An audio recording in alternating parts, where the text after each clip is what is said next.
Referente à limpeza dos comícios e a questão dos santinhos, polêmica aí, vai ter uma reunião? Bom, com relação aos santinhos, aos santinhos, ficou definido o seguinte, que até o dia 6 de outubro, às 18 horas, todos os candidatos, todos os representantes das coligações ficarão responsáveis por entregar os santinhos remanescentes, ou seja, aqueles santinhos que sobram para o cartório eleitoral. Tá? Só que aí eles falaram com relação aos candidatos da proporcional, que são os candidatos a vereador.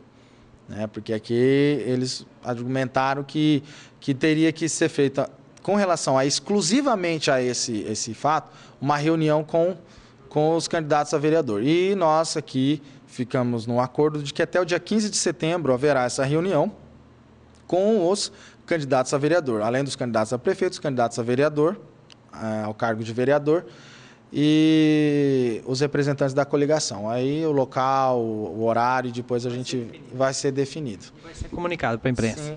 Sim, vai ser comunicado. Também tem a questão que você perguntou da limpeza dos comícios. Ficou definido e eles se responsabilizaram de que, ao final de cada comício ou reunião, eles serão responsáveis por fazer a limpeza do local, recolher santinho, recolher papel, recolher cartaz, copo, plástico.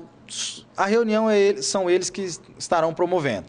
Então, obviamente, eles que vão limpá-la, né? A mesma coisa que numa casa. Você faz uma festa, quem depois tem que limpar a sua casa é você mesmo. Então, eles eles se comprometeram, eles gostaram da cláusula e aceitaram, no mesmo dia do evento, limpar o local para tirar a sujeira. E para finalizar essa matéria, para quem se sentir prejudicado, ou a população, ou alguém que se sinta prejudicado com carro de som, excesso, barulho, qual que é a forma mais fácil para fazer uma denúncia? Tem que vir aqui? Como é que existe um telefone, 0800, doutor? Não, é o seguinte, com relação ao carro de som, ao volume excessivo e tal, o que nós temos que entender é o seguinte, no período eleitoral é permitida a circulação de carros de som, isso não é proibido. Obviamente que vai ter um barulho do candidato que está pedindo voto e tal, isso vai ter. Então, não é o barulho em si, não é o som em si, é o excesso, é o abuso, ou talvez o volume muito alto, ou a quantidade exagerada de vezes que se passa em determinado local.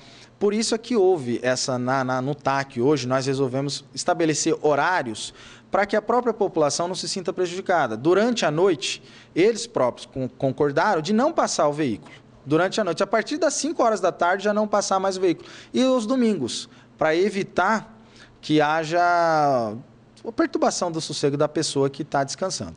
E também, uma coisa que é importante ressaltar, que está na resolução, que o carro de som ele não poderá passar a menos de 200 metros de alguns locais, tais como escola, igrejas, teatro, cinema, quando em funcionamento.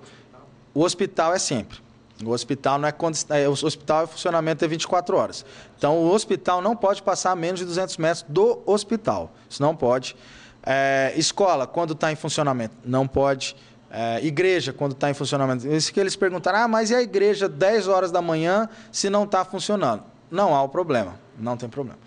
Se houver um cidadão, uma pessoa ou algumas pessoas, um grupo, estiver se sentindo prejudicado com relação a um determinado carro de som, a quantidade ou o volume excessivo, poderá fazer uma denúncia ao Ministério Público, poderá também fazer uma denúncia, poderá até mesmo denunciar ao comitê do partido. Porque muitas vezes o que acontece foge do controle da pessoa, do administrador, algumas vezes, obviamente não tudo, essa questão do volume do som, se o volume está muito alto ou não. Então, pode a pessoa que se sentir prejudicada ir até o comitê e avisar. Falar, olha, o carro do seu partido, o carro do seu candidato está passando muito, está um volume muito alto, um volume excessivo e tal.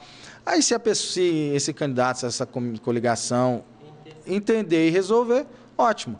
Porque pode também fazer no Ministério Público, o Ministério Público pode tomar as providências aqui na Promotoria de Porto Alegre do Norte, e também pode até no outro candidato. E o outro candidato também tomar as providências. O outro candidato. Por quê? Nas eleições municipais, todas as eleições, Um candidato, uma coligação fiscaliza a outra. Além do promotor fiscalizar todas, uma fiscaliza a outra. Óbvio que isso não pode se transformar num ringue de lutas, né?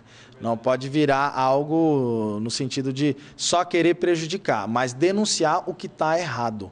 Inclusive, os próprios partidos as coligações podem ingressar com ações judiciais, não é só o Ministério Público.